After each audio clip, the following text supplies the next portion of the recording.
اگر دنیا کا ہر لیڈر کسی ملک کو شاباش دے رہا ہے تو وہ پاکستان ہے. اور اگر آج دنیا کے ہر ملک میں تجزیہ کار سفارتکار کسی ملک کی سفارتکاری کا قصیدہ پڑھ رہے ہیں تو وہ پاکستان ہے.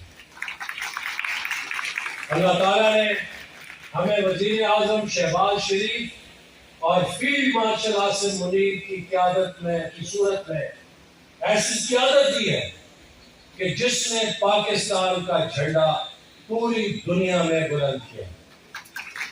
اور آپ تاریخ اٹھا کے دیکھیں کہ جب بھی مسلم لیگ کی حکومت پاکستان میں آئی ہے پاکستان نے بلندیوں کو چھوا ہے.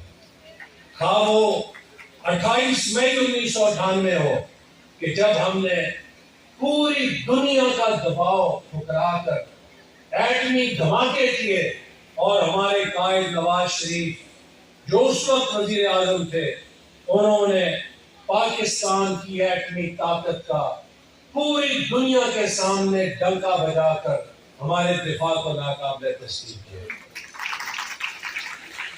پاکستان نے اور اپنے ضلع میں آپ جو بھی ترقی کا منصوبہ دیکھو گے اس کے اوپر آپ کو مسلم لیگ کے دور کی تختی یا مہر لگی ہوئی نظر آئی ہے. تو اس لیے میرے نوجوانوں کوئی شخص اپنی ماں کی گود سے دور ہو کے زندگی میں نہ راحت پا سکتا ہے نہ سکون پا سکتا ہے. پاکستان کی ماں مسلم لیگ ہے. حملہ کیا، حوصلہ افزائی کے لیے انعامات کیے اور امید کرتا ہوں کہ اسی جذبے کے ساتھ آپ اپنے مشن کو جاری رکھیں گے کیونکہ پاکستان کی سب سے بڑی دولت پاکستان کی نوجوان آبادی ہے. اور ان نوجوانوں کو بہترین تعلیم اور بہترین ہنر اور کمپیوٹر اور آئی ٹی اسکلز سے آراستہ کرنا ہمارا مشن ہے.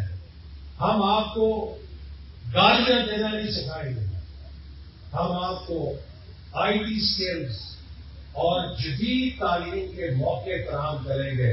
ایک لیڈر تھا، اس کی تقریر شروع بھی یہیں سے ہوتی تھی کہ ستیہ ناش اور بیڑا گرک، اور تقریر بھی یہیں ختم ہوتی تھی کہ ستیہ ناش اور بیڑا گرک.